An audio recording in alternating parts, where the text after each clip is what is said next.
काल आपण मर्म बघितले की नाही. मर्म 107 मर्म आहेत. मर्माचा काय संबंध, कुठं कुठं कसा आहे, तर आपण काल याविषयी चर्चा केलेली आहे. अध्याय खूप सुंदर सांगितलेला आहे. काही अननोन न्यूट्रॉलॉजी म्हणून असं वर्णन आलेलं आहे ॲलोपॅथीमध्ये. काही नसले की अननोन न्यूट्रॉलॉजी म्हणून ते मार करतात आणि सोडून देतात. तर ते तसं नाही आहे. कार्येन कारणे वास एकस्मिन समूह कारण कारण प्रभावते प्रतियोगी. कारणाशी कार्याची उत्पत्तीच होत नाही.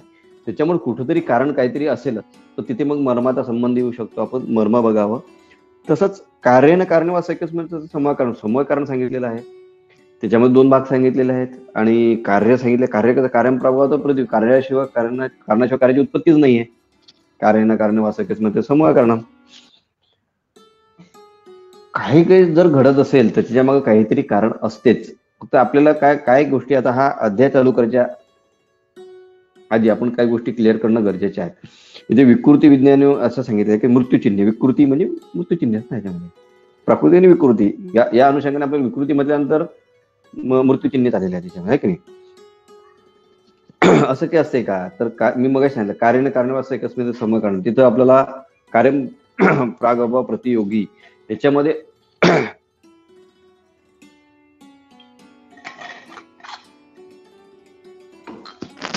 पदार्थ विज्ञान शिकत असताना त्याच्यामध्ये अभाव एक सांगितलेला आहे. पदार्थ मान्य केला, एक अभाव सांगितलेलाच आहे. तसंच जर बघितलं आपण तर प्रत्यक्ष ज्या गोष्टी आहेत त्या अल्प आहेत आणि अप्रत्यक्ष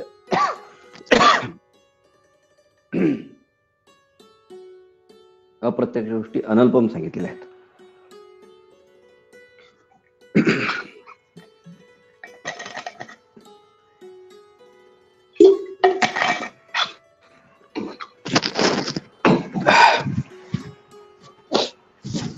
तर प्रत्यक्ष अल्पम, अप्रत्यक्ष अनल्पम म्हटलेलं आहे. तर अप्रत्यक्ष गोष्टी अनल्प आहे. सायन्समध्ये बाबदा कोणी श्राद्ध कर मान्य आहे. मग सायन्सला म्हणा माइंड मान्य केलं, मन मान्य केलं दाखवा, बुद्धी मान्य केली दाखवा. दाखवू शकत नाहीत. हा ते आहे म्हणजे असं कसं तुम्ही मान्य केलं. तर तसंच काही गोष्टी इथं असल्या की अप्रत्यक्ष गोष्टी त्या अनल्पम आहेत आणि कुठली गोष्ट कारणाशिवाय घडत नाही. फक्त एवढंच आहे की ती आपल्याला दृष्टी नाही. आता बरेचदा आपण साधं उदाहरण सांगायचं म्हटलं म्हणजे आपण एका रूम मध्ये आहे, दुसऱ्या रूम मध्ये, त्या रूम मध्ये भिंत आहे आणि भिंतीच्या पलीकडे काही नाही का हो आहे, पण ती दृष्टी आपल्याला नाही आहे. ते गॅमा रेज, बीटा रेज जो काय असेल तो, तर ते रेज टाकल्यानंतर तिकडचं दिसते, ती दृष्टी लागेल ना. त्याला दिव्य चक्षु चर्मचक्षु असं म्हटलेलं आहे. आणि दिव्य चक्षु चर्मचक्षु हे आपले आचार्य आहेत आणि यांनी ते लिहून ठेवलेलं आहे. एक लक्षात घ्या, शास्त्र चुकत नाही, चुकतं ते आपण. बरेचदा अरिष्ट लक्षण हे सोडल्या जातात अभ्यासामधलं सुद्धा. काही जण बात करतात, काही शंका आहे. तर अरिष्ट लक्षण ते तसंच आहे, गैर नाही. आम्ही विद्यार्थी दशेमध्ये असताना दातार शास्त्री जे होते, गुरुवारे दातार शास्त्री, तर गुरुस्थानीच आहेत ते. तर त्यांच्या शिष्यांचं एक आम्ही लेक्चर ऐकलं. त्यांनी एक किस्सा सांगितला होता की आम्ही हे फराळ करायला बसलेलो होतो आणि येतं त्यांना एक कोणीतरी नातेवाईक आलं पेशंटचं आणि डॉक्टर चला आणि पेशंट बघायचं आपल्याला. तर त्यांनी लगेच सांगितलं पेशंट गेला म्हणे. आणि शेवटी विद्यार्थी जशी मस्ती असते ना, मग काही सांगतात मास्तर, असं त्यांनी सांगितलं आपल्याला. आणि आम्ही म्हणे मग ते काही असं काही उळवळीचं उत्तर दिलं आणि सोडून दिला तो विषय. कारण की पेशंट परत सरही गेले नाहीत आणि पेशंटही परत आला नाही. पण तो जो पेशंट निरोप घेऊन आला, तो 15 दिवसानंतर मग भेटायला सरांकडे, तो पेशंट म्हणून आला. आमच्या लक्षात होतं म्हणे ते, म्हणून आम्ही त्याला विचारलं की का त्या पेशंटचं काय आलं. काय नाही म्हणे, एक आलं तो पेशंट गेला. मग आम्हाला थोडंसं शॉक लागलं की हे असं कसं. मग त्यांनी रावल्याने गेलं म्हणून सरांना विचारलं त्यांनी, शास्त्रींना की सर हे कसं. तर त्यांनी सांगितलं अरे अरिष्ट लक्षण कार्ड त्यामध्ये दिलेलं आहे की वैद्य जेवण करत असताना कोणी आलं असेल तर तो गेला समजावा. इतकं शास्त्र आपलं आहे. फक्त आपल्याला त्या अनुषंगाने ते करावं लागेल. एक लक्षात घ्या, मी म्हणून सांगितलं की कार्येन कारणवासकस्मिन् त्याचं समवाय कारणम कार्यम प्रागभाव प्रतियोगी. कारणाशिवाय कार्याची उत्पत्ती होत नाही. फक्त हे जे काही कारण आहेत, हे कारण आपल्याला ते बघावं लागतात, त्या अनुषंगाने आपल्याला करावं लागते. करून बघा आणि लगेच लोक उडायला लागतात, त्यांना कसं कळलं. तर काही जादू वगैरे नाही, सगळं आचरण लिहून ठेवलेलं आहे की नाही. तर पुष्पम फलस्य धूम अग्नेर्वर्षस्य जलोदय हा यथा भविष्यतो लिंगम रिष्ट मृत्योस्तता ध्रुवम. या अनुषंगाने येणंच पुढे एक विद्यार्थिनी आपली आली होती आपल्याकडे आणि तिने सांगितलं, आजोबा होते तिचे, आणि तिने सांगितलं सर असं आहे आणि त्यांना काय देता येईल. तर मी त्यांना लगेच सांगितलं त्यांच्या रोषणावरती सूज आलेली आहे आणि हो सर आलेली आहे असं आहे. म्हटलं काय 15 दिवसानंतर नाही. तू असं कसं बोलताय. म्हटलं मी नाही बोलत. मग तिला लगेच सांगितलं अरेस्ट लक्षण काढ, तिथं असं कुठं वर्णन आलंय का ते बघ. आणि बघितलं आणि खरोखर 15 दिवशी ते पेशंट गेलेत. इतकं शाश्वत आपलं शास्त्र आहे. आणि लोकांना वेगळं वाटायला लागते की यांच्याकडे काही जादू वगैरे जादू वगैरे काही नाही आपल्याकडे. आपल्याकडे सद्गुरूंचा आशीर्वाद आहे. आपल्याकडे आचार्यांची एक एवढी मोठी देण आहे, त्यांचा आशीर्वाद आहे आपल्याकडे.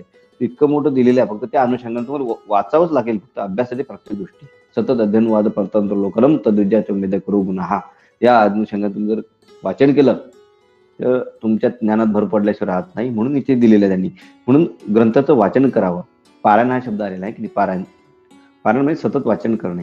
प्रत्येक वेळ वाचन करा, तुम्हाला प्रत्येक वेळ नवीन काहीतरी मिळेल. एक वेळ वाचन केलं झालं असं होत नाही. मोठमोठे विद्यार्थी रोज वाचन करतात, असं आपल्याला अनुषंगाने वाचन करणं गरजेचं आहे. पारायण असा शब्द आहे ना. असो, पुढे होणाऱ्या फलांची पूर्वचिन्हे जसे फूल, अग्निसूचक धूर व पावसाचे अब्र याप्रमाणे रिष्ट पुढे होणाऱ्या मृत्यूची चिन्ह होत. सरळ सांगितलं. पुष्पम फलस्य धूम अग्ने वर्षे जलोदय आहे की नाही. तर ते सांगितलं पुष्प खूप सुंदर ओवी आहे की नाही, की फुले जाणे जे झाडे आणि माणसे बोली जे ते माणसे असं सांगितलं की माणूस कुठल्या प्रकारे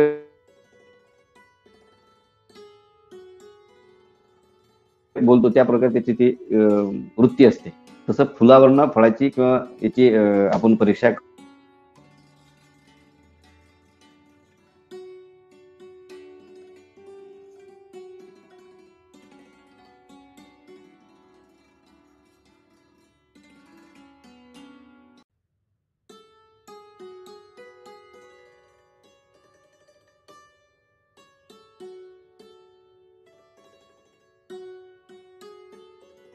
खूप सुंदर ओवी आहे. खूप सुंदर श्लोक आहे हा. सांगितलं की अरिष्टम नास्ति मरणम दृष्ट अरिष्टम ते जीवितम. अरिष्ट रिष्ट चिन्ह झाल्यातून मृत्यू नाही व रिष्ट चिन्ह झाल्यावर जीवित्व नाही.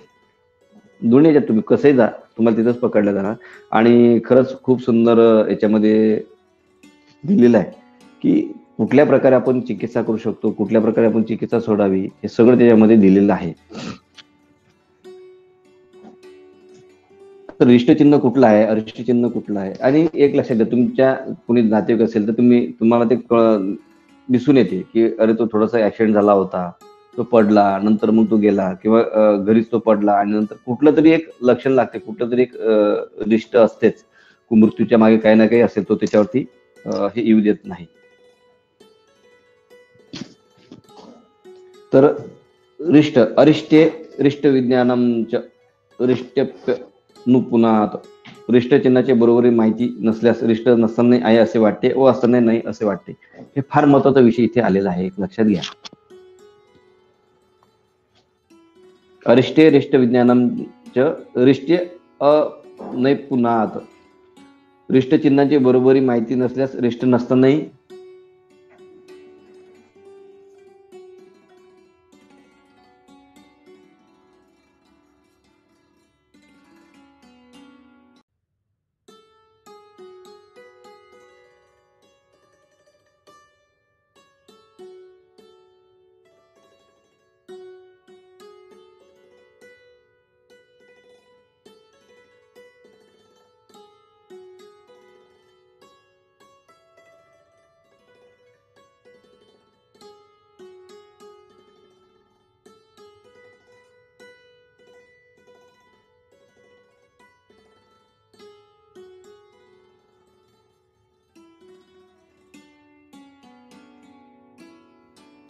हा आवाज येतोय माझा?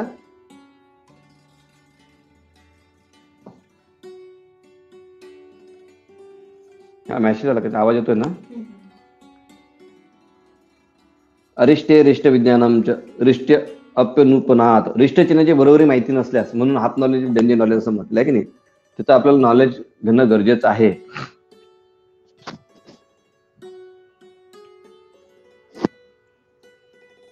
तर व्यवस्थित ज्ञान घेणं गरजेचं आहे. तर ते नसेल तर आपल्याला नसणारे वाटते आणि नसणारे नसतं. मग इथं माणूस फसते आणि मग म्हणता असं काही नाही आणि आम्ही घेतलं आणि हे तर लक्षण त्यामध्ये नाही, असं काय दिसलं. तुम्हाला व्यवस्थित माहिती आहे का त्याची, त्या गोष्टीची, ती आधी तपासून बघा आणि मग त्याविषयी बोला. है ना. बऱ्याच ठिकाणी ज्ञान नसते आणि त्याच्यावरती प्रतिक्रिया जास्त दिल्या जाते. है ना. तर रिष्टचिन्हाची बरोबर माहिती नसल्यास रिष्ट नसताना आहे असे वाटते व असताना नाही असे वाटते. के चित्तम तद्दित्याहु स्थायी विभेदतः. कुणी रिष्टाचे स्थायी व अस्थायी असे दोन प्रकार मानतात. रिष्टाचे स्थायी आणि अस्थायी असे दोन भेद यांनी सांगून ठेवलेले आहेत. आणि हा श्लोक महत्वाचा. आता परत मी तोच घेतो. रिष्ट चिन्हाची बरोबर माहिती नसल्यास रिष्ट नसताना आहे असे वाटते. म्हणून रिष्टाची आधी व्यवस्थित माहिती घेणं गरजेचं आहे. आणि असतानाही नाही असे वाटते. मग तिथे माणूस फसतो. म्हणून कोणाकडे ज्यांच्याकडे व्यवस्थित ज्ञान असेल त्यांच्याकडनं ते घेणं गरजेचं आहे. तो वयाने लहान का असे ना, त्याच्याकडे ज्ञान असेल तर गुरु करायला काही हरकत नाही. म्हणून ह्या गोष्टी फार महत्त्वाच्या. ज्यांच्याकडे ज्ञान असेल त्यांच्याकडनं घेणं गरजेचं आहे. के चित्तु त्युद्यताहु स्थायी विभेदतः. कोणी रिष्टाचे स्थायी व अस्थायी असे दोन प्रकार मानतात. दोषामानपि बाहुल्या दृष्टाभासम समुद्भवेत स दोषानां शमे साम्यथा शयवस्येतु मृतवे.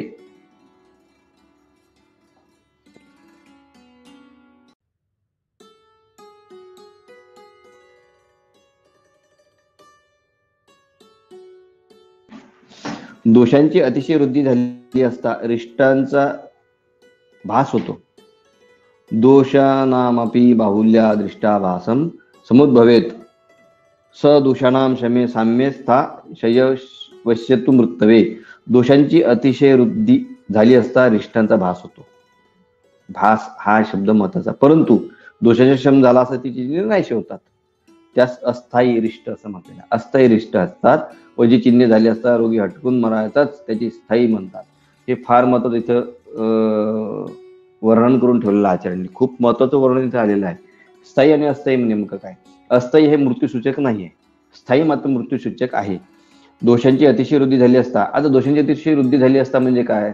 तर तुम्ही एक बघा, तुम्हाला खूप ताप वाढला आणि तापीमध्ये तुम्ही हे सगळ्यांना माहिती आहे बडबड करतात. तापीमध्ये मनुष्य बडबड करतो. प्रलाप हे लक्षण आलेलं आहे. पण ते स्थायी नाही आहे, अस्थायी आहे. दोषांची वृद्धी आहे. तर ते कमी केले की लगेच कमी होईल. पण ज्वरामध्ये एक असं स्थायी लक्षण यायला लागते की ते प्रलाप करतो आणि मृत्यूसूचक असून औत्सुक्य मोहरती आणि मग पेशंट जातो. मग अशा वैद्यांना जो नमस्कार असो कशाला की औत्सुक्य मोह आणि अरती यांना जो जिंकतो त्यांना जिंकून जो त्यांना मृत्यूतून दारातून बाहेर काढतो त्यांना माझा नमस्कार असो, असा धन्वंतरीने माझा नमस्कार असो असं वर्णन आलेलं आहे. आणि तुम्ही जर बघितलं तर औत्सुक्य मोह आणि अरती हे जे लक्षण सांगितलेले आहेत हे लक्षण मनाच्या मानसिक लक्षण सांगितले. मनाच्या संदर्भात सगळे लक्षण आहेत. औत्सुक्य मोह आणि अरती हे मनाच्या संदर्भात काम क्रोध लोभ जो आहे मग तर औत्सुक्य मोह आणि अरती हे मनाच्या संबंधाने आलेले आहेत. आणि मनाच्या संबंधाने काही गोष्टी घडल्यानंतर जर स्थायी स्वरूपात असेल तर तिथे मात्र अरिष्ट लक्षण दिसतात. मग ते स्थायी स्वरूपात अरिष्ट लक्षण आहे. आणि फक्त ज्वर आला, प्रलाप आला आणि दोष कमी झाले. दोष कमी झाल्यानंतर जर प्रलाप कमी झाला असेल तर ते अस्थायी सांगितलेलं आहे. म्हणून हे गोष्टी करणं गरजेचं आहे. म्हणून मी परत तो श्लोक घेतो 2 नंबरचा. अरिष्टे रिष्टे विज्ञानमच्या रिष्ट पुनात. रिष्ट चिन्हाची बरोबरी नसल्यास, माहिती नसल्यास, चिन्हाची बरोबर माहिती नसल्यास रिष्ट नसतानाही आहे असे वाटते आणि असताना नाही असे वाटते. ते तर फसगत होते. म्हणून हे महत्वाचं आहे की दोषांची अतिशय वृद्धी झाली का ते बघणं गरजेचं आहे. दोषांची अतिशय वृद्धी झाली असता रिष्टांचा भास होतो. परंतु दोषांचा शम झाला असता चिन्हे नाहीशी होतात. उदाहरणार्थ ज्वर किंवा आत्मान आटोप. आत्मान आटोप जो आहे ना, तुनी आणि प्रतुतुनी वेदना यायला लागतात ना, किंवा उन्माद अपस्माराचे ज्या काही झटके यायला लागतात त्याच्यामध्ये सुद्धा अरिष्ट लक्षण असते. काही स्थायी स्वरूपात असते आणि काही अस्थायी स्वरूपाचं आहे. स्थायी स्वरूपामध्ये जर तुमचं दोष खूप वाढलेले असतील तर मनुष्य मरतो. आणि अस्थायी तो येऊन जातो, दोष कमी होतात, परत मनुष्य नॉर्मल होतो आणि विचार तुम्हाला काय झालं. तर ते अस्थायी स्वरूपाचं अरिष्ट लक्षण सांगितलेलं आहे. स्थायी पुढे येईलच. केसातून भांग पडणे, उलटा भांग पडणे हे मृत्यूसूचक लक्षण आहे. तो मरणार, 100% मरणार. जगाच्या बाबतीत कुठलं औषध वाचू शकत नाही. हे रिष्ट लक्षण सांगितलेलं आहे. पण ते तुम्हाला कळणं गरजेचं आहे. तो किती दिवसामध्ये मनुष्य मरतो, किती दिवसामध्येच जीवनकाल आहे हे सगळंच आहे. कारण की एक लक्षात घ्या, कोणी रिष्टाचे स्थायी अस्थायीचे सांगितले आहे. पण याच्यात सांगितलं रिष्ट चिन्ह झाल्यावर मृत्यू नाही आणि रिष्ट चिन्ह झाल्यावर जीवत्व नाही. हे दोन्ही गोष्टी इथे आलेल्या आहेत बरं का. म्हणून दोषांची अतिशय वृद्धी झाली असता रिष्टांचा भास होतो, परंतु दोषांचा श्रम झाला असता ती चिन्हे नाहीशी होतात, त्यास अस्थायी रिष्ट म्हणतात. व जी चिन्हे झाली असता रोगी हटकून मराचा त्या स्थायी म्हणतात. मात्र याचं अनुभव जो आहे, अनुभव अवघाची चादीला चित्त स्थिरावला एकट आहे. मग चित्त स्थिर होते आणि मग लक्ष द्यायला लागते हा मृत्यूच्या दारात आहे का नाही आहे. पण वैद्य हा देव नाही आहे, एक लक्षात घ्या की नाही. वैद्य वाचविते देवा मग कोण द्याते देवा, खूप सुंदर तुकारामाचा अभंग आहे.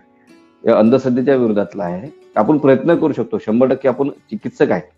चिकित्सक दृष्टीने आपण बघितलं तर ते होते. नवसे कन्यापुत्री होती मग का करावं लागे पती, नवसानं कन्यापुत्र होती मग पतीची काय आवश्यकता आहे. स्पष्ट त्यांनी मार दिलेला आहे शब्दांचा. तसं इथे दिलं की आपण जर त्याच्यासाठी तुम्हाला भरपूर पेशंट बघितलं, भरपूर अरिष्ट लक्षण बघितले की मग लक्ष द्यायला लागते की हे अरिष्ट लक्षण स्थायी आहे का अस्थायी आहे. बरेचदा असं येते की हा पाठ सोडून दिला जातो की याच्यामध्ये काही नाही आणि फर्स्ट इयर मध्ये सेकंड इयर मध्ये मुलांचं हास्यास्पद त्याच्यावरती हे येतो आणि मग ते सोडले जाते. ते जर तुम्ही व्यवस्थित वाचन केलं तुमच्या लक्षात लागते आणि मग लक्षात येईल खरंच आयुर्वेद किती ग्रेट आहे. आजही शाश्वत आहे. हे तुम्ही चंद्रावर जरी दिलं तरी याच्यामध्ये काही बदल नाही आहे. शास्त्र नाही चुकतो ते आपण कायम लक्षात द्या. शास्त्रच नाही चुकतो ते आपण. आपला जो अंदाज असतो किंवा आपला जे काही लक्षणाचं जे काही आपण बांधील असतो त्याच्यात आणि त्याच्यामध्ये जे लक्षणं आपण समजून त्याच्यावर आपण जो निर्णय देतो तिथे जर चुकला असेल तर शास्त्र चुकत नाही, चुकतो ते आपण. म्हणून अस्थायी आहे की स्थायी आहे हे पहिले पाहणं गरजेचं आहे. म्हणून गुरुगृही राहून आयुर्वेद शिकणं हे फार महत्वाचं आहे. जी चिन्हे झाली असता रोगी हटकून मारायचा त्या स्थायी म्हणतात. रूपेंद्रिय स्वर छाया प्रतिच्छाया क्रियादिषु अन्वेष्वपि च भाषेषु प्रकृत्येष्व निमित्ततः विकृतर्या समासेन रिष्टम तदिति लक्षयेत. रूप, इंद्रिय, स्वर, वर्ण, छाया, प्रतिछाया, शरीर मानसादी क्रिया इत्यादी व दुसऱ्याही शरीरासंबंधी ज्या स्वाभाविक गोष्टी त्याच्या ठिकाणी कारणावातून विकृत होणे हे संक्षेप रिष्टाचे लक्षण होत. स्वर चांगला आहे आणि एकदम विकृत झाला स्वर, अरिष्ट लक्षण आहे. छाया चांगली होती एकदमच विकृत झाली किंवा काणुळलेपणा आला एकदम, प्रतिछाया विकृत लक्षण आहे ते. म्हणून रूप, इंद्रिय, रूप कसं आहे, आधी रूप खूप बरेचदा तुम्ही म्हणता की आधी त्याचा चेहरा फार गोरा होता आता एकदमच काणवणला, अरिष्ट लक्षण आहेत. कुठल्या तरी गोष्टीचे अरिष्ट लक्षण आहे. हे जसं ते सांगितलंय फळांचे पूर्वचिन्ह, पुष्पम फलस्य धूम अग्निर्वर्षे जलोदय, त्या पद्धतीनं हे अरिष्ट लक्षण सांगितलं. रूप, इंद्रिय, स्वर बदलणे, वर्ण बदलणे, प्रतिछाया बदलणे, शरीर मानसादी क्रिया इत्यादी बदलणे. आधी तो चालायचा खूप कॉन्फिडन्स असायचा आणि एकदम लो होणे की मला गाडी सुद्धा चालवता येत नाही, तर अरिष्ट लक्षणाकडे जाते ते. दुसऱ्यांच्या शरीर संबंधी स्वाभाविक गोष्टी त्याच्या ठिकाणी कारणावातून विकृती होणे, कारण काहीच नाही एकदम विकृती येणे त्याला अरिष्ट लक्षण असे म्हणतात. हे संक्षेपता अरिष्टाचे लक्षण होय. केश रोम निराभ्यंग यस्याभ्यक्त निवेश्यते मी व्यक्षते, स्नेह लावल्या वाचून ज्यांचे केस रोम स्नेह लावल्यासारखे दिसतात, अरिष्ट लक्षण आहे ते. आता सांगितलं ना की कारणावातून विकृती होणे, तुम्ही तेल लावलं नाही आणि तेल तुम्हाला स्निग्धता येत असेल ते रिष्ट लक्षण आहे. ते मज्जा त्यातून निघते आहे, रिष्ट लक्षण आहे ते. जसं तुमच्या लक्षात लागेल मग लक्षात द्यायला लागते की हे कुठलं तरी अरिष्ट आहे आणि या अनुषंगाने आपण त्याची चिकित्सा करणं गरजेचं आहे. स्नेह लावण्यावाचून केश रोम निर अभ्यंग यस्य अभ्यक्ता विमिष्यते, स्नेह लावल्यापासून ज्याचे केस रोम स्नेह लावल्यासारखे दिसतात. आता पुढे एक लक्षण सांगितलं खूप सुंदर आहे. म्हणजे विकृती विज्ञान इतकं सुंदर दिलेलं आपल्या याच्यामध्ये, अरिष्ट लक्षण दिलेले आहेत आणि अरिष्ट लक्षणांना तुम्ही समजू शकता की पेशंट किती दिवस जगतो आणि तेवढ्या दिवसात तो मरतो. म्हणजे हा अनुभव आपण घेतल्यानंतर लोक मग कसं आहे की थोडासा एक वेगळा भाग पडतो हा, आणि या अनुषंगाने लोक वेगळ्या नजरेने बघायला लागतात. आपण पडायचं नाही, कारण की चुकल्या वर्मा फेरा पडे, त्यात पडलं की मग पुढे आपली प्रगती नसते, आपण तिथून अडकतो. म्हणून तिथं अडकत रिद्धी सिद्धी निधी अवचित उपाधी जाऊन त्याप्रमाणे म्हणून नाही. ज्ञानदेव रमले रमले समाधान हरिची सर्व काळ, म्हणून नामस्मरण करायचं आपलं जे काय ते ध्यान करायचं. यस्या त्यर्थ चले नेत्रे स्तब्धांतर्गत निर्गते, जिन्हे विस्तृत संक्षिप्ते संक्षिप्त विनत भ्रूनी, उदांत दर्शने हिन दर्शने नकुलोपे भे, कपोतापे अलाताभे श्रुते लुलित पक्षमणी. ज्याचे डोळे फार चंचल, स्तब्ध, खोल गेलेले, वर आलेले, वाकडे विस्तृत संकुचित होतात, तसेच भुवया संकुचित खाली पडल्यासारखे होतात. बघा किती प्रकार सांगितले याच्यामध्ये. ज्याला पदार्थ फिरल्यासारखे किंवा मंद दिसतात, डोळे मुंगुसासारखे, कबुतरासारखे, निखाऱ्यासारखे व स्त्रायुक्त होतात आणि पापण्या गळल्यासारख्या डोळ्या होतात. फार भयंकर वरिष्ठ लक्षण आहे, नाही का नाही? परत सांगतो, ज्याचे डोळे फार चंचल विकृत असा इकडे कावरा बावरासारखा बघायला लागतो, स्तब्ध असं शांत असतो, कारणा वाचून विकृत होते, कारण वाचून डोळे फार चंचल व स्तब्ध होतात. ज्याचं सोडियम पोटॅशियम कमी येते ना, त्यांची लक्षणे बघा हे काय. तर बरेचदा काय ते सोडियम पोटॅशियम कमी झाल्यानंतर बळबळ करायला लागतं पेशंट. त्यांच्या लहानपणीची जी नावं असतात ते नावं घ्यायला लागतात. तू आला, त्याला पाणी दे, त्याला हे दे, तुला दिसत नाही, तुला कळत नाही का, असं विचित्र करायला लागतात, हावभाव करायला लागतात. ते अरिष्ट लक्षण ते स्थायी नाही आहे, अस्थायी अरिष्ट लक्षण लक्षात घ्या. कारण की अग्नी चांगला आहे, पण ज्याचे डोळे फार चंचल, स्तब्ध, खोल गेलेले, वर आलेले, वाकडे विस्तृत व संकुचित होतात, तसेच भिवया संकुचित व खाली पडल्यासारखे होतात. ज्याला पदार्थ फिरल्यासारखे किंवा मंद दिसतात, डोळे मुंगसासारखे, कबुतरासारखे, निखाऱ्यासारखे व स्त्रायुक्त होतात आणि पापण्या गळल्यासारखे लुळ्या होतात. नासिका अत्यंत विवृत्ता संस्कृता पिटिकाचिता मुच्छुना स्फुटिका नाना. ज्याचे नाक फार विस्तृत, संकुचित, पुळ्यांनी युक्त, सुजलेले, चिरा पडलेले किंवा चिंबलेले होते. आता मी एक लहानपणी एक कसं असते की आजी आजोबांचा सहवास असणं गरजेचं आहे, काही गोष्टी माहिती होतात. तर मला असं त्यावेळेस सांगण्यात आलं होतं, म्हणजे सांगितलेलं होतं की नाकाचा शेंडा ज्या दिवशी दिसत नाही त्या दिवशी तुमचा मृत्यू अटळ आहे, लक्षात घ्या, है की नाही? बघा आता किती जण आपला नाकाचा शेंडा बघतो, ते ना नाकाचा शेंडा जर दिसला तर मृत्यू येत नाही, नाकाचा शेंडा न दिसणे हे अरिष्ट लक्षण आहे. येईल पुढे, है ना. ज्याचे नाक फार विस्तृत, संकुचित, पुळ्यांनी युक्त, सुजलेले, चिरा पडलेले व चिंबलेले होते. यस्य ओष्टो यत्यधो अधरा ऊर्ध्व द्वितीय सत्यम व पक्व जंबू बिना बहु. ज्याचा खालचा ओठ खाली व वरचा वर जातो, अथवा दोन्ही पिकलेल्या जांभळासारखे दिसतात. आता दोन्ही पिकलेल्या जांभळासारखे दिसतात, मॉडर्ननुसार काय आहे ते, है ना? काय असते मॉडर्ननुसार सांगा.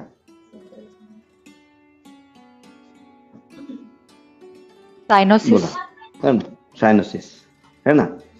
तर तेच अरिष्ट लक्षण आहे. त्याचं काय ओटूचं प्रमाण कमी होऊन राहिलं, धीरे धीरे धीरे तो आता अरिष्ट लक्षणाकडे जातोय. म्हणून सांगितले पिकलेल्या जांभळासारखे होतात. तेच लक्षण, काही वेगळे लक्षण सांगितलेलं नाहीये, फक्त आपल्याला ते समजावं लागते. दंत शर्करा स्यावस्ताम्र पुष्पित पंकित सहसैव पतिरिर्वहा. ज्याच्या दातावर कीड येते, हे खूप महत्वाचं लक्षण आहे. तुम्ही पेशंट बघत असताना हे पाहणं फार गरजेचं आहे. बोलताना फार पाहणं. वन्यत्वाचा पेशंट असेल आणि कीड असेल, त्याला आधी त्याला दंतमंजन द्या तुमच्याकडचं. दंतमंजन असं द्या की ते दंतमंजनी झालं पाहिजे, दंतही साफ झाले पाहिजे. हा विकृतीचा भाग आहे, अरिष्टाचा भाग आहे, पण आपण थोडं वंध्यत्वाच्या अनुषंगाने आलेलं मी ट्रीट केलेलं पेशंट. तर दंत हे कशाचे आहेत, तो कोण सांगेल दंत कशाचे आहेत? अस्थिचं नाही, अस्थिचं उपदात. मल मल मल. दंत हे शुक्राचे आहेत, मज्जाचे दंत. मज्जा सार पुरुषाचे जे दंत आहेत ते खूप सुंदर असतात. ज्याचे दंत विकृत असतात, वाकडे दात असतात, त्याचा अस्थि विकृत असतो, त्याचा मज्जा विकृत असतो, त्याचा शुक्र विकृत. ज्यांचे दात किळलेले असतात त्यांना शुक्र विकृत असते. पेशंटच आपल्याला सांगतो की आपल्यामध्ये काय दोष आहेत. मग दातावरनं जर त्याच्यावरती कीड येत असेल, त्याच्यावरती जर कीट येत असेल, तर ते लक्षण प्रम्याचंही आहे. प्रम्याच्या पेशंटचं पूर्वरूप सांगितलेलं आहे. मग प्रम्याच्या पेशंटमध्ये सेक्शुअल प्रॉब्लेम खूप असतात, कारण त्याचं रस रक्त मॉस मेदापर्यंत जाते, अस्थिमज्जा शुक्र वाढत नाहीत. मग त्या लोकांवरती शुक्रदंड औषध द्यावं लागतात, कारण शुक्र विकृत झालेला असतो. मग शुक्र विकृत होत असताना दात जर विकृत असतील तर त्याला दंतमंजन देणं गरजेचं आहे, की त्यांनी दाताचं कीट सारे स्वच्छ करावं आणि जे मज्जा आहे, मेद आहे, जो मेद विकृत झाला तो सुद्धा पाचन करून अस्थिमज्जा शुक्र वाढवणं गरजेचं आहे. या अनुषंगाने सुद्धा आपण ट्रीटमेंट करू शकतो. त्याचा भाग थोडा वेगळा आहे, तर प्रमेयामध्ये येईल, पुढे आपण बोलूया त्या विषयावरती. आता इथे त्या अनुषंगाला म्हणून बोललो आपण. इतकं सूक्ष्म लक्षण चिकित्सक दृष्टीने आपल्याला बघणं गरजेचं आहे पेशंटकडे. ज्याच्या दातावरती कीट येते व ते काळे, लाल, फुटल्यासारखे किंवा चिखल लागल्यासारखे होतात किंवा एकाएकी कारणातून पडतात. ते कारण असताना जर दात पडत असेल तर जिव्हा विसर्पिणी श्वेता शुष्का गुरु शावा लिप्ता सुप्ता सकंटका. ज्याची जीभ वाकडी, चंचल, पांढरी, कोरडी, जड कृष्णवर्णीय, शुष्का, श्वेता, शावा, लिप्त, सावल्यासारखी, सुप्ता, बधीर, काटे आलेली अशी होते. बघा जे म्हणजे किती अरिष्ट लक्षण सांगितले आहेत, म्हणजे नाकावरनं किती सांगितले आहे, दातावरनं किती सांगितलेले आहेत, नाकावरनं किती सांगितलं, दातावरनं किती सांगितलेलं आहे, जिभेवरनं अरिष्ट लक्षण सांगितलं की नाही. जिव्हा जिव्हा विसर्पिणी, श्वेता, शुष्का, गुरु, शावा, लिप्ता, सुप्ता, सकंटका. ज्याची जीभ वाकडी, चंचल, श्वेत, कुरडी, शुष्का, गुरु, शावा, लिप्ता, सुप्ता, सकंटका, काट आलेली अशी होते. आता ते जीवा आता मान आहे का नाही. शिरा, शिरोधरा, पृष्ठू पृष्ठमा भारस मात्मनः, हनुवा पिंडमास्यस्य, शुक्रवंती न यस्यच. ज्याच्या मानेवर डोके सावरत नाही. लहानपण आठवा ना, लहानपणी मान धरल्या जात नाही असं म्हणतात ना, तर ते अरिष्ट लक्षणामध्ये पुढे आलेलं आहे. ज्याच्या मानेवर डोके सावरत नाही, पाठी स्वतःचा मानेचा व डोक्याचा भार सुचवत नाही किंवा जबड्यास तोंडास घास सावरत नाही, अरिष्ट लक्षणाकडे हे प्रकरण आहे सगळे. यस्या निमित्त संगा आणि गुरु तिला लुगुवा विषदोषा द्विना यस्य शुभ्यो रक्तम प्रवर्तते. ठीक आहे, आपण याच्या आधी या श्लोकाचा आपण अभ्यास करूया. ज्याच्या मानेवर डोके सावरत नाही याचा अर्थ काय झाला हो, कुठली तरी ऍक्सिडेंटली केस झालेली आहे, तिथं स्पायनल कॉर्ड जो आहे तो तुटलेला आहे. सरळ अरिष्ट लक्षण आहे, ते जमणेच नाही तो पेशंट, फार क्वचित जमतो. ज्याच्या मानेवर डोके सावरत नाही किंवा पाठी स्वतःचा मानेचा डोक्याचा भार सोसत नाही, पाठीच्या मणक्यामध्ये काहीतरी मार लागलेला आहे व जबड्यास तोंडास घास सावरत नाही, हे अरिष्ट लक्षण सांगितले. सगळे अरिष्ट लक्षण आहे ते. पुढे आपण बाकीचा जो काही श्लोक आहे तो उद्याला बघूया. उद्या याच्यावर बोलण्यासारखं भरपूर आहे, तेवढ्यात होत नाही. काही प्रश्न असतील तर विचारा. आणि अरिष्ट लक्षणाचा अभ्यास जर तुम्ही केला ना तर इतकी सुंदर चिकित्सा होते. तुम्हाला कळायला लागते की पेशंट हा मूर्त आहे का अमूर्त स्वरूपाचा आहे, किंवा त्याचे रिष्ट आहे का, कसे स्थायी आहे का अस्थायी रिष्ट आहे, हे लक्ष द्यायला लागतं आपल्याला. काही प्रश्न असतील तर विचारा.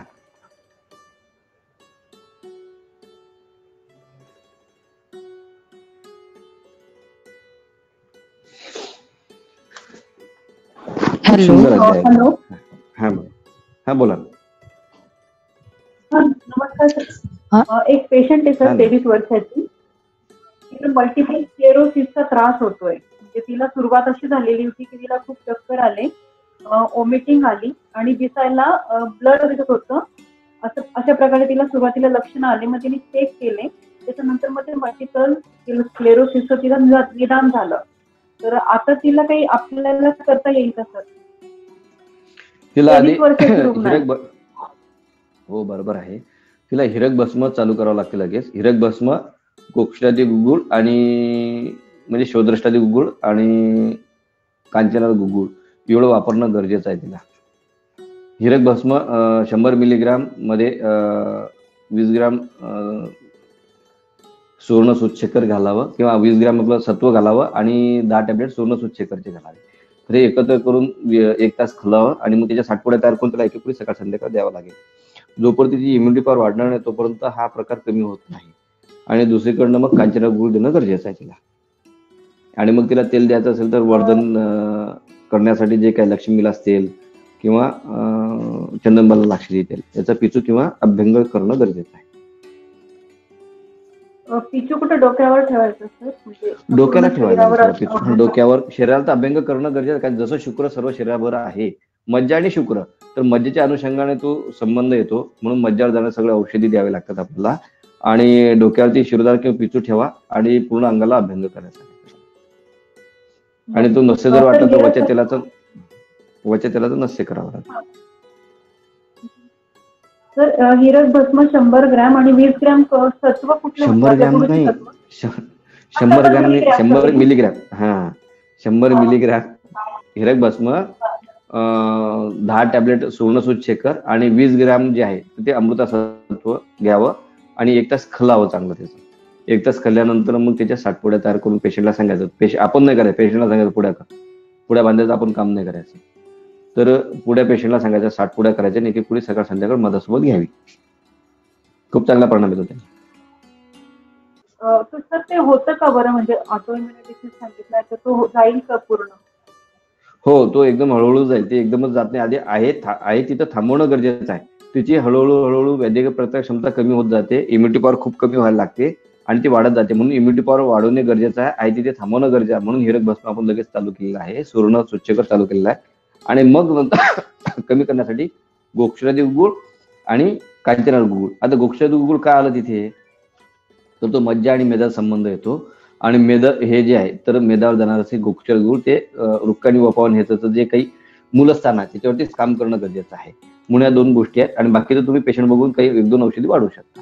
तर ते बऱ्यापैकी 3 ते 4 महिने लागतात त्याला. एकदम असं घेतलं आणि उद्या बरं होईल असं होत नाही. पण महिन्यामध्ये त्याचं जी काही सूज आहे किंवा त्याला चक्कर येणे आहे, थकवा खूप आहे, तो मात्र लगेच कमी व्हायला लागतो.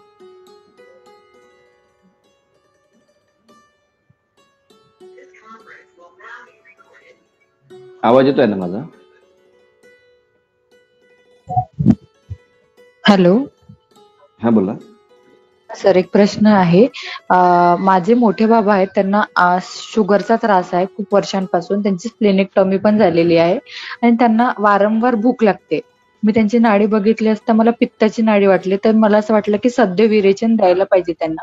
तर मी एरंड तेल एक 40 ml आणि 2 अभे अधिक मोदक असं आज सकाळी दिलं, तर त्यांना 2दा मोशन झाले आणि त्यांना भूक लागली. तर मी मुगाचं कडण घ्यायला सांगितलं किंवा कोमट पाणी घ्या वरून असं.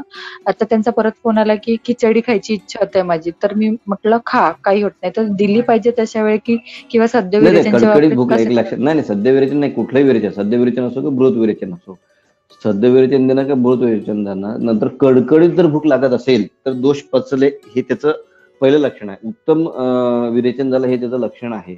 तर कुठल्याही आजारामधनं जर अग्नी मान्यता दूर होत असेल, अग्नी प्रदीप्त होत असेल तर ते खूप चांगलं लक्षण आहे. आणि विरेचन कुठले द्या, सध्या द्या का बृहत विरेचन द्या, सध्या वमन द्या का बृहत वमन द्या, पण ज्यावेळेला पेशंट म्हणतो की मला खूप भूक लागली त्यावेळेला त्याला मात्र जेवण करायला द्यायचं, काय अडचण येत नाही. त्याला काहीतरी खायला द्या, नाहीतर चक्कर येतात त्या पेशंटला. आणि अग्नी प्रदीप्त झालेला आहे, सगळे जे दोष आहेत ते दोष पचलेले आहेत. म्हणून आपण त्याची मंड पेया विलेपी जी काही सांगितली आहे, तर पेय का दिलं जातं, तर काही राहिलेले जे दोष असतात आणि अग्निमान्यता असेल तर अग्निमान्यता दूर होतो आणि राहिलेले दोष सुद्धा पचवले जातात, म्हणून आपण पेय देतो. म्हणून कधी कधी गरम पाणी प्यायला देतो. तर त्यांना कडकडीत भूक लागली तर खूप चांगलं काम झालेलं आहे, त्यांना द्या. आणि त्यांना आता दर्भाचं पाणी द्या प्यायला. दर्भाचं प्रमेयामध्ये एकमेव औषध आलेलं आहे, तर दर्भाचं जर तुम्ही फांट दिला तर बऱ्यापैकी प्रमेय कमी यायला लागतो. आता मगाशी आपण सांगितलं की दातावरती कीड, तर त्यांचे दात बघा, दातावरती कीड आलेली असेल तर त्यांना आपलं मंजन देऊ शकता आपण. मग सर, आता औषधी चिकित्सा मी कशी करायला पाहिजे, म्हणजे त्यांना त्यांना शुगर औषध पण चिकित्सा आहे शुगरच्या आणि अनुषंगाने असेल तर त्यांना त्यांची ना आजार काय आले? स्प्लेनेक्टॉमी झाली आहे, कारण प्लेटलेट काउंट खूप कमी व्हायचे त्यांचे. तर आता खूप ट्रीटमेंट घेऊन झाले. नानल सरांची पण ट्रीटमेंट आतापर्यंत सुरू होती त्यांना, जे गेलेत बरोबर. सर, पण त्यांची ट्रीटमेंट अजूनही सुरू होती. आता बंद केली. आता प्लेटलेट काउंट नॉर्मल आहे. त्यांना 1-2दा हार्ट अटॅक पण येऊन गेलेत. तर आता मी शुगरचा विचार करायला पाहिजे. एज 60 अबोव्ह आहे त्यांचा आणि विकनेस खूप आहे. आता 6 महिन्यापासून एक्झर्शन होतं, तर कसं करायला पाहिजे. आणि त्यांचं आणि माइंड मला सतत ऍक्टिव्ह असतं, झोप लागत नाही त्यांना व्यवस्थित. झोप लागली. मग आणि नाना सरांनी काय काय औषधी दिली होती त्यांना, ते त्यांनी आयडिया आहे का? सांगितलं नाही ना सर, डायरेक्ट कुरिअर केले, तसं करतात. बरं बरं, म्हणजे ठीक आहे ना. ग्रोथ काय होते, झालं दुधात घ्यायचे हा, काही. त्यांना एकदा मी त्यांना एक काम बघितलं, करा. सूतशेखर रस दिला होता त्यांनी. ते टॅबलेट बघितले, त्यांना ऍसिडिटी खूप होत होती, तर सूतशेखर रस दिला होता.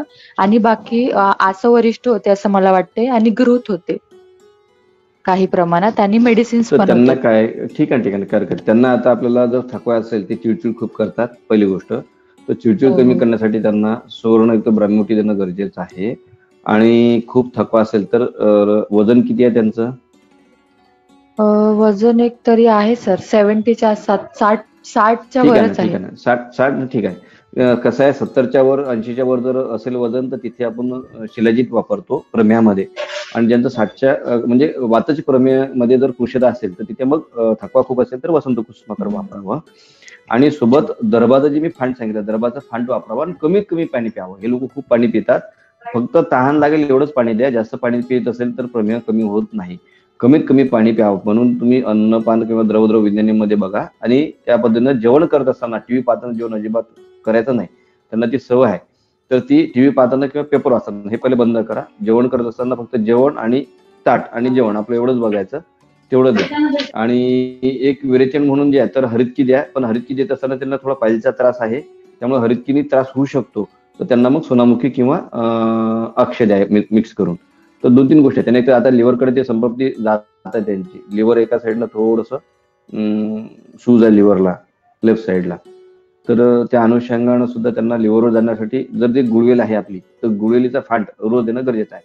तर तिने रक्ताची साखर कमी होते, लघवीतली नाही. हे कायम लक्षात ठेवा की गुळवेलीने साखर जी आहे ती रक्ताची कमी होते, लघवीतली नाही. आणि बरेच जण करेला, जांभूळ, मिथ्याबी हे भरपूर खातात. ते शुक्रग्न आहेत. आधीच्या लोकांना रसरक्त मांस मेदपर्यंत अस्थिमय शुक्र वाढत नाहीत आणि त्यात हे शुक्रग्न औषधी आहेत आणि हे रक्ताची साखर कमी करतात, लघवीतली साखर कमी करतात. म्हणून ह्या गोष्टी त्यांना बंद करा. फक्त गुळवेल द्या, रसायन कर्म करणारी औषधी द्या. एवढं जरी दिलं ना आणि दरबाचं पाणी दिलं, फक्त पाणी आवश्यकता असेल त्याच वेळेस पाणी प्या, इतर वेळ पाणी पिऊ नका. तर शुगर बऱ्यापैकी कंट्रोल व्हायला लागते. आणि नॅचरल मध द्यायचं आठवड्यातून एकदा. जे नॅचरल मध असेल म्हणजे लहान माशीचं जे मध आहे ते आठवड्यातून एकदा द्यावं. त्याने डोळे जात नाहीत आणि गुळवेली सुद्धा डोळ्यावरती परिणाम येत नाही. रेटिनोपॅथी जे होतो तर ते होत नाही. आणि सर मी एवढं एक जर केलं तरी ऑब्झर्व भरपूर. केलंय की त्यांचा चेहरा खूप पफी झालाय, म्हणजे असं वाटतं ना की चेहऱ्यावर स्वेलिंग आली आहे, तसं कळतं हो चेहरा आहे ना, आणि किडनी तेच झालाय. त्याचं कारण सांगितलं. कारण असं आहे की त्यांना एक तर हृदयाला धक्का लागलेला आहे, त्रिमर्मी अध्याय आहे. आता किडनीला धक्का लागत आहे. म्हणूनच मी सांगितलं तुम्हाला की लिव्हरला थोडं सूज आहे आणि नंतर मग ते चिडचिड करून थोडं कोमात जाऊ शकतात एखाद्या वेळेला. तर ते पाळणं गरजेचं आहे. म्हणून तुम्हाला गुळवेल चालू करणं गरजेचं आहे रसायन म्हणून. म्हणजे प्रमेयावरचं तर रसायन आहे, प्रमेय पण आहे आणि तसं रसायन पण आहे, यकृतावरचं पण कार्य करते. म्हणून औषध देणं गरजेचं आहे. सर ताजा गुडवेल मिळेल, कारण तालुका प्लेस आहे गुळवेल तर मग कुठेही रस मिळतो. नाही मिळेल असं तालुका सांगते प्लेस मी. आहे तर ना, त्याचा गाव रसच कुठलं आहे द्यायचा ना. तुमचं? मी चंद्रपूर रस नाही द्यायचा. डिस्ट्रिक्टचा आहे सर. सोरस आपलं Sure. चंद्रपूरमध्ये लागेल तिथं तर लागेल तेवढी आहे हो हो हो है ना. हो. लागेल तेवढी गुळवेल आहे. काय करायचं, गुळवेल आणायची आणि बोटावडी घेऊन ते ठेचायची, चांगली कडकडीत गरम पाण्यात भिजत घालायची आणि ते पाणी कुस्करून मग ते पाणी प्यायचं. ओरिजिनल गुळवेल ठीक सत्व आहे. मार्केटमध्ये मिळत नाही. गुळवेल ओरिजिनल आपल्याकडे मिळतो. तर ते जर केलं तर खूप चांगला परिणाम येतो त्याचा. ठीक आहे. ठीक आहे सर, थँक्यू सर. एक रुपाली मॅडमने पाटील मॅडमने एक प्रश्न विचारला की संधिवात किंवा आमवात यामध्ये कुठल्या स्थितीत व्यायाम वर्ज करावे. तर पहिला प्रश्न असा आहे की वातामध्ये व्यायामच करू नये, है ना. कुठल्याच व्याधीमध्ये व्यायाम सांगितलेला नाही आहे. व्यायाम जर तुम्ही दिनचर्या जर बघितली तर व्याधी, गर्भिणी, वृद्ध आणि बालक यांना व्यायाम वर्ज आहे. तिथंच उत्तर आहे ना. दुसरा प्रश्न आहे की विरेचन देण्यासाठी रात्री किती मात्रे तूप घ्यावे, किती वाजता घ्यावे आणि सकाळी कोणतं औषध घ्यावं विरेचनासाठी किती वाजता. तर खूप चांगला प्रश्न आहे. आणि विरेचनाची जर तुम्ही बघितलं, विरेचन काळा सकाळचा रसायन काळ सांगितलेला आहे. तर तूप किती घ्यावं, तर तूप घेत असताना कमी कमी 250 ml घ्यावं. तर आपण सांगताना सांगायचं 4 वाट्या तूप घ्या. तर पेशंट बोलतो 4 वाट्या, मग आपण 4 वाट्या सांगायचं, म्हणजे तो 2 वाट्या आरामात घेणार है ना. तुम्ही 2 वाट्यामध्ये तो एकच वाटी घेणार, एक म्हटलं तर अर्धीच घेणार, म्हणून 4 वाट्या सांगायचं. जितकं स्नेह जाईल, कसं असतं शरीर सांगते आपलं स्नेह किती पाहिजे. कोणाकोणाचा स्नेह झाला असेल तो सांगतो मला मळमळ होते, त्याचा स्नेह पुरे झाला. शरीरच सांगते आपल्याला किती स्नेह घ्यायचा आहे. तर प्रकृतीनुसार ते स्नेह बदलतो. आणि विरेचन सकाळी जितक्या लवकर देईल तितक्या लवकर ते तिन्ही अवस्था. सकाळचं औषध, विरेचनाचं औषध जर दिलं ना आपण, तर सकाळचं विरेचन हे तिन्ही अवस्थापाकातून जाणार आहे. मधुर, अम्ल आणि कटू तिन्ही अवस्थापाकातून काम होते, कार्य होते आणि त्या अनुषंगानं मग आपलं जे काही दिनचर्यामध्ये बसण्याचा आपण प्रयत्न करतो, अग्निमान्य झालेला असेल तो अग्नी प्रदीप्त व्हायला लागते. म्हणून विरेचन शक्यतो सकाळी द्यावं. बरेच आपण नोकरीवाले आहे म्हणून आपण ते संध्याकाळी विरेचन देतो, टाइम ऍडजस्ट करून. तसं पेक्षा सकाळी दिलं तर अधिक चांगलं होईल. डोळ्याचं प्रेशर वाढणं म्हणजे दोषांचा कसा विचार करावा, याच्याबद्दल काही प्रश्न असेल तर मला विचारावे.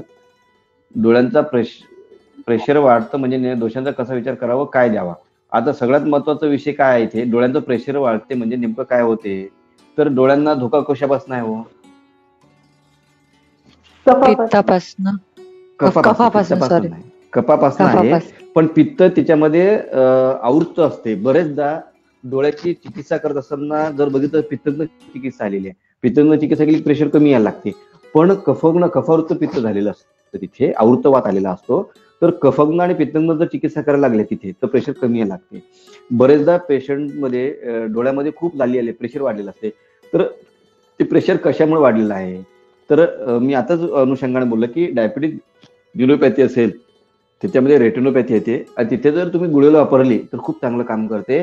तिथे तुम्ही कैशोर गुळ वापरत खूप चांगलं काम करते, तर ते वात रक्त संबंधाने कार्य आहे तिथे.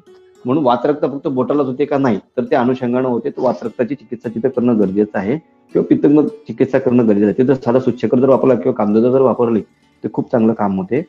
सो आणि अनुपान म्हणून तुम्ही गुडवेल घृत किंवा गुडवेल सिद्ध घृत स्वतः तयार केलेला, मी कंपनीचं म्हणत नाही, स्वतः तयार केलं असेल तर खूप चांगला परिणाम येतो. किंवा गुडवेल काढा करायचा घृत घालावा तरी ते प्रेशर कमी यायला लागते. आता प्रेशर का वाढते, तर गृहिणीमध्ये काही दोष वाढले असतील तर प्रेशर वाढतो. पित्त आणि कफ जर विकृत झाला असेल तर 100% त्याच्यामध्ये प्रेशर वाढलेलं असते. तर गृहिणीवर जाणारं औषध द्यावं. कारण गृहिणीमध्ये तुम्ही बघितलं तर अनुषंगाने डोळ्यावर जाणारे सगळे औषध तिथे आल्यात. गृहिणीमध्ये पित्तधरा कला आणि मज्जाधरा कला हे गृहिणीमध्ये आहे. आणि मज्जाधरा कला गृहिणीमध्ये असल्यामुळे जे प्रोडक्ट तयार होते ते चांगलं तयार व्हावं. आणि डोळा हा मज्जेचा आहे म्हणून मज्जावर जाणारे औषधी द्यावे गृहिणीवर जाणारी. तर कपच ग्रहणीची जी औषधी आहेत, तर कपच ग्रहणीची औषधामध्ये काय काय आलेलं बघा गृहिणीमध्ये कपच ग्रहणीच्या, तर सांगतोय. तर तोपर्यंत याच्यावरती काही प्रश्न असेल तर विचारा मला, काही प्रश्न असेल. विरेचनाचं सांगितलं तुम्ही, तर रात्री जे तूप द्यायचं आहे त्याच्या आधी जेवणाचं काय पथ्य पाळायचं, म्हणजे लघु आहार द्यायचा? जेवणामध्ये कसं आहे की लघु आहारच द्यावा लागेल. कसं आहे जेवणामध्ये एकच करावं लागेल आपल्याला. जेवण देत असताना कसं आहे की सद्य विरेचन आपण देऊ शकतो. हे जे सगळे लक्षण आलेले आहेत, हे लक्षण कशासाठी आले की दोष शाखागत कोष्ठगत येण्याकरता आहे. तर तुम्ही लिबलिबीत खिचडी जी आहे, खिचडी एकदम लिबलिबीत करावी आणि पाण्यासारखी करावी आणि ती द्यावी तुपामध्ये. तर मग जे काही दोष राहिलेले आहेत ते दोष उत्क्लेश करण्यासाठी आहार आहे. बाकी त्याचा मागचा काही उद्देश नाही. दोष उत्क्लेश करण्यासाठीच तेवढं आहार आपण तो देतोय. पण ऑलरेडी आपल्याकडे दोष पेशंट हा उत्क्लेश करूनच आपल्याकडे आलेला असतो, म्हणून आपण त्यांना सध्या विरेचन दिलेलं असते. तर त्यात आपण हे देऊ शकतो मुंगाची खिचडी आणि तूप.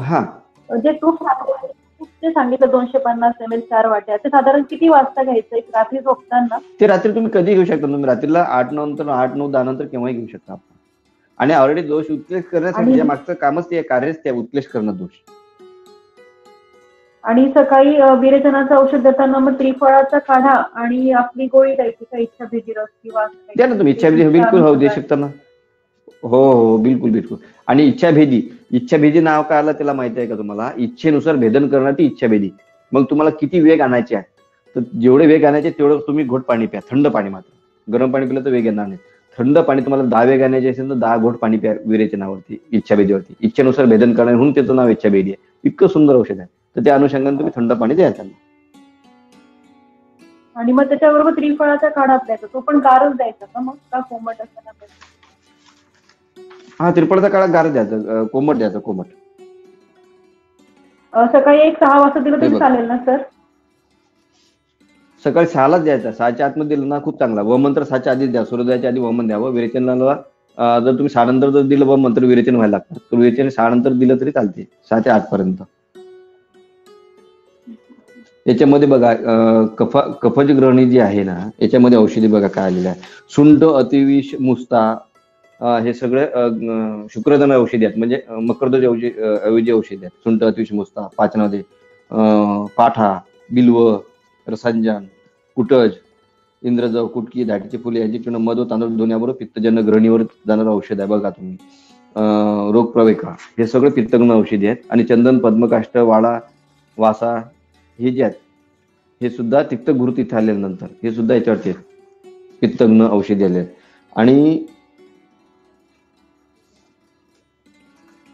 काड्याची आहेत भूनिंब, कुटकी, मुस्ता, सुंट, मिरे, पिंपळी, इंद्रजो, चित्रकूट, दोन कुडे, साल हे थंड पाणी गुळयावर घेतले असता ग्रहणी रोग, गुल्म हे कपच ग्रहणीवरचं औषध आहे.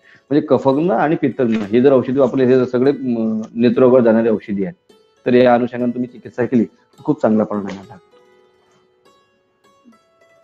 ठीक आहे. सर एक प्रश्न होता अजून एक प्रश्न. आपण षडधरण चूर्ण किंवा अभिपत्तिकर चूर्ण हे कोमट पाण्याबरोबर द्यायचे का गार पाण्याबरोबर द्यायचे? नाही, कोमट पाण्याबरोबर द्यावं लागते. कोमट अभिपत्तिकर पण कोमट पाण्याबरोबर? हो, कोमट पाण्याबरोबर. म्हणजे गार पाणी जे येतं ना, उकळून थंड केलेलं पाणी त्यासोबत द्यावं. आता षडधरण चूर्ण हे समाने द्यायला सांगितलेलं आहे किंवा अपाने द्यावं. तर अपाने तुम्ही गार पाण्यासोबत देऊ शकता. अपाने असेल तर मग गार पाण्यासोबत ना? हो, गार पाण्यासोबत द्यायचं. ठीक आहे.